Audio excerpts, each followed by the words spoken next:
Hello YouTube, this is Thomas Judge and we're getting into the last part of my library tour, or my comic collection room tour.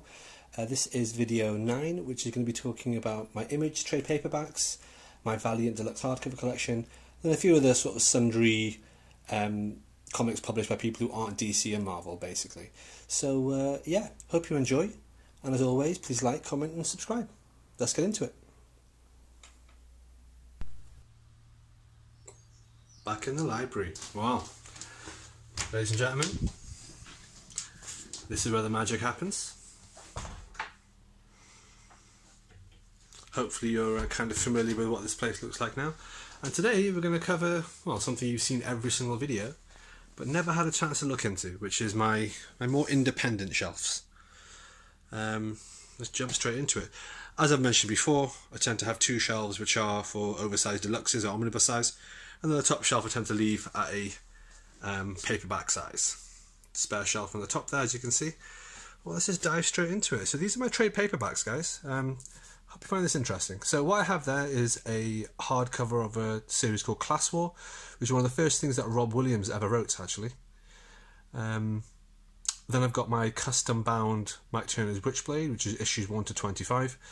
I was a little bit disappointed. I recently bought, just a few days ago, the Witchblade hardcover deluxe absolute edition, or whatever they were selling on Amazon, that just came out, and I was expecting it to be an absolute size. It wasn't. It was standard size, and it in fact contains less issues than my custom bind, so it's an entirely superfluous purchase. Quite frustrating.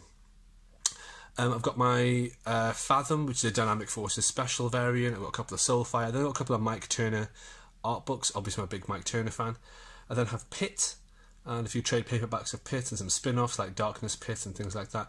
I also have here The Pro, if you can see that, by Image, The Pro. It's probably the most Garth Ennis book you've ever read. So imagine like sort of like The Boys, but all just in one issue, and the same sort of, I don't know.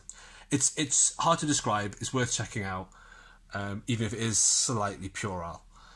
And what comes after that? Then there's Eve Protomecha, which is a little known sort of pseudo anime series. Fell by Warren Ellis. I think I've got the single issue that's missing from the trade paperback just after that.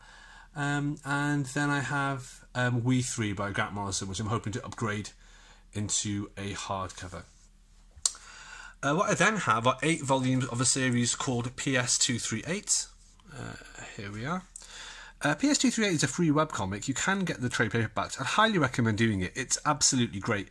There's very few reviews of it online, but it's a really good comic. And whilst it's black and white, it's great, it's fun, it's nuanced, it's clever.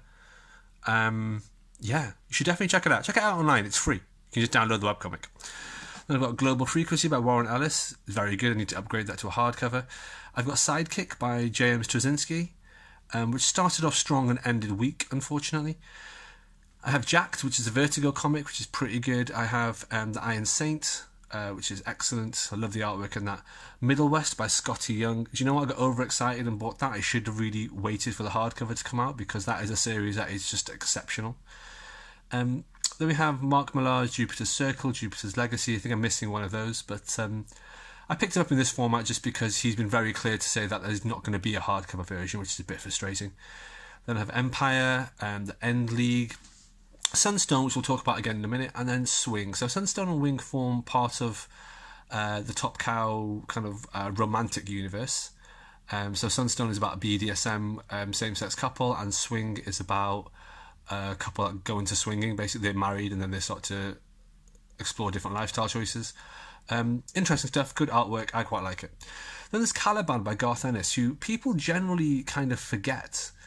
I mean, they don't forget Garth Ennis, but they forget the story Caliban. It's a really cool self-contained sci-fi horror thing that he wrote.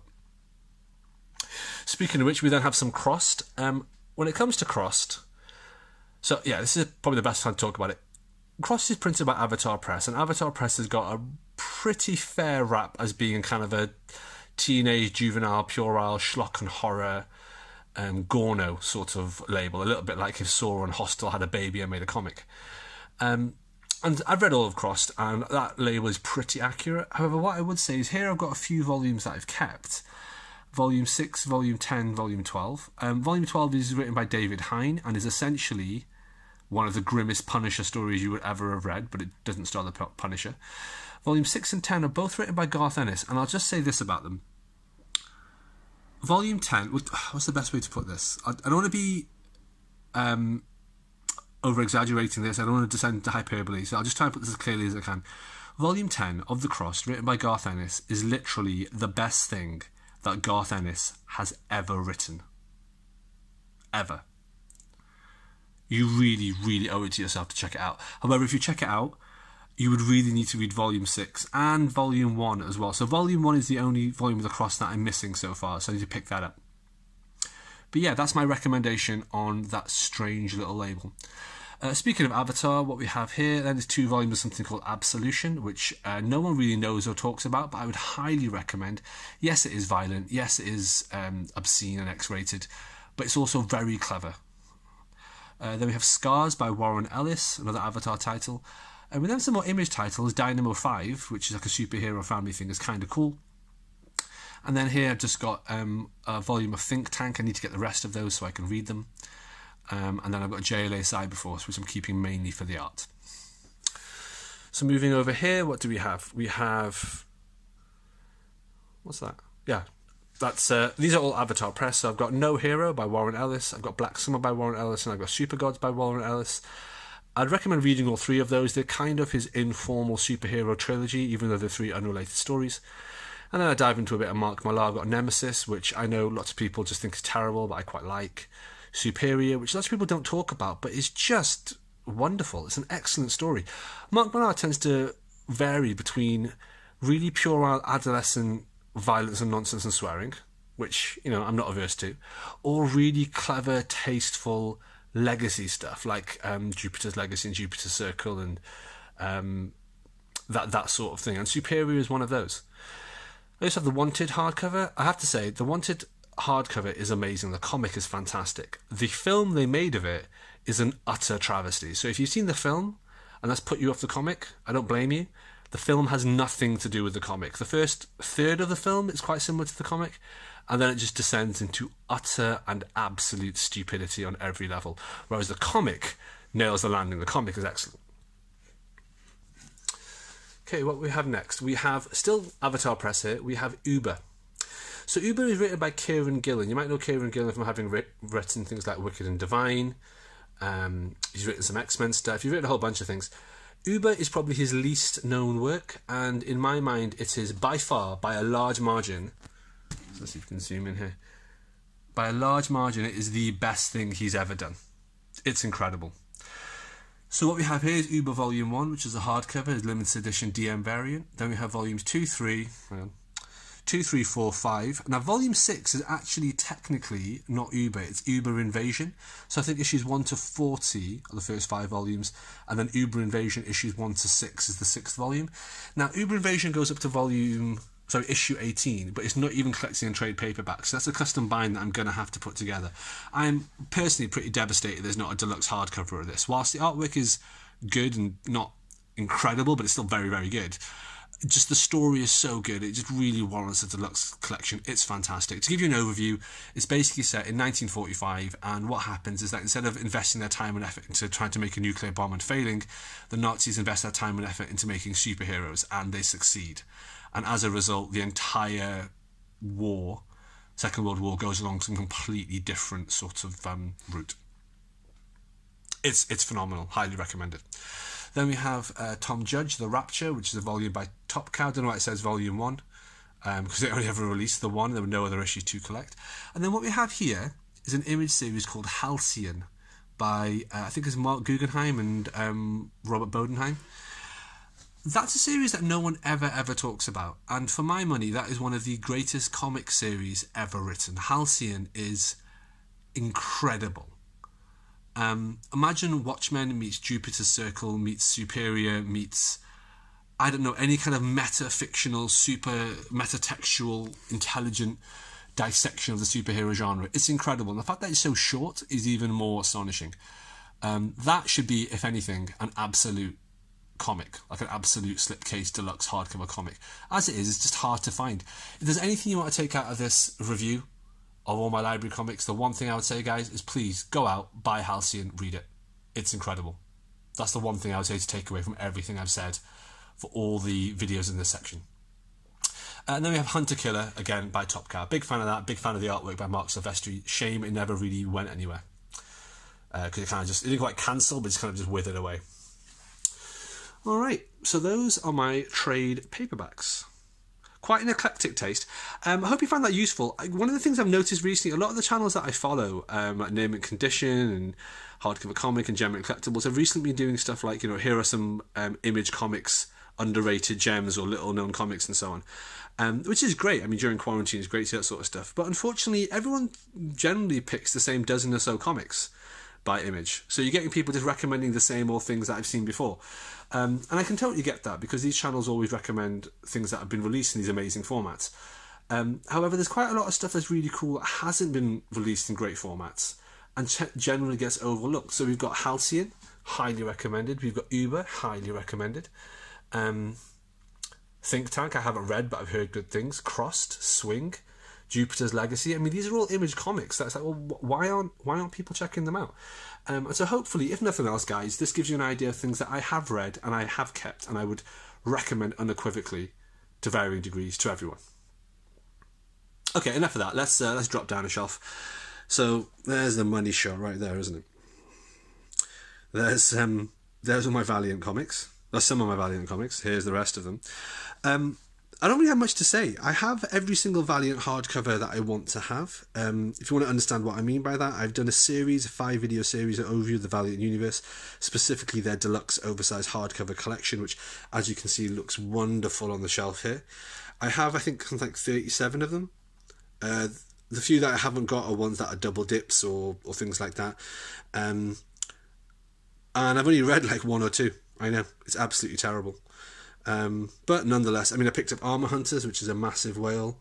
I've got Bloodshot Volume 1, which is a massive whale. I picked up Book of Death, which is worth like £1 bajillion for cover price. I've got Rye, which is a huge whale again. I got that at a really good price. So I'm really happy I've got these. I haven't as yet read them, and when I do, I really hope I like them. I've got a couple still pending to arrive. Harbinger Wars is one I've ordered. Harbinger Wars 2 rather. So fingers crossed that turns up soon post quarantine. But yeah, in terms of that, let me just drop down and get to a slightly better vantage point. So what do we have here? We have the rest of my Valiant and an Aphrodite 9 Deluxe. Now this is a lovely deluxe format and it's a really nice hardcover.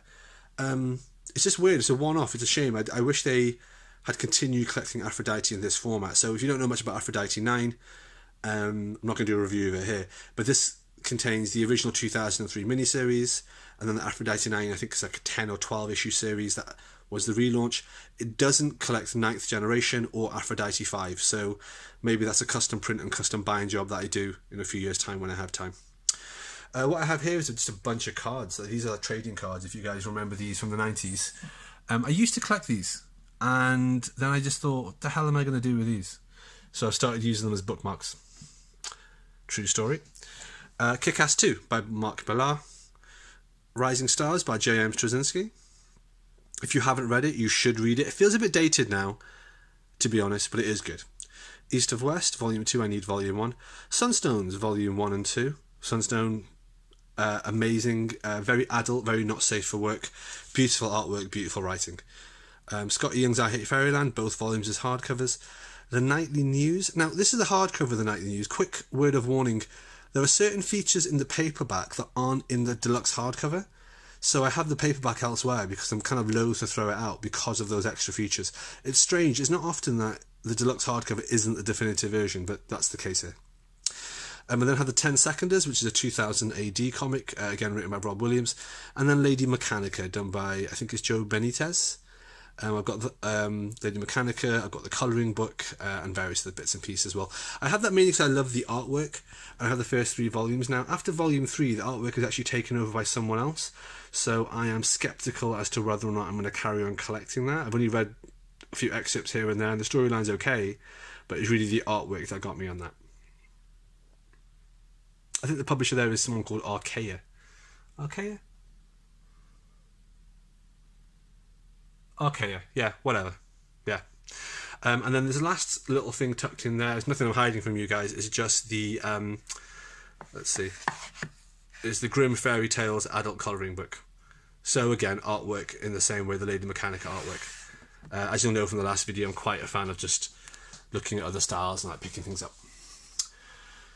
Okay, let's move to the bottom few shelves. We've got books. This is all mainly sci-fi, it's all prose. Books without pictures, who cares about those, eh? And then more books without pictures. And again, who cares about those, eh? And then boxes for some of my consoles. Alright. And last time we did cover the artwork shelf, which means that this time, or next time rather, we'll be covering the Marvel Oversize. Alright guys, well thank you very much. Thanks for watching. And yeah, until next time.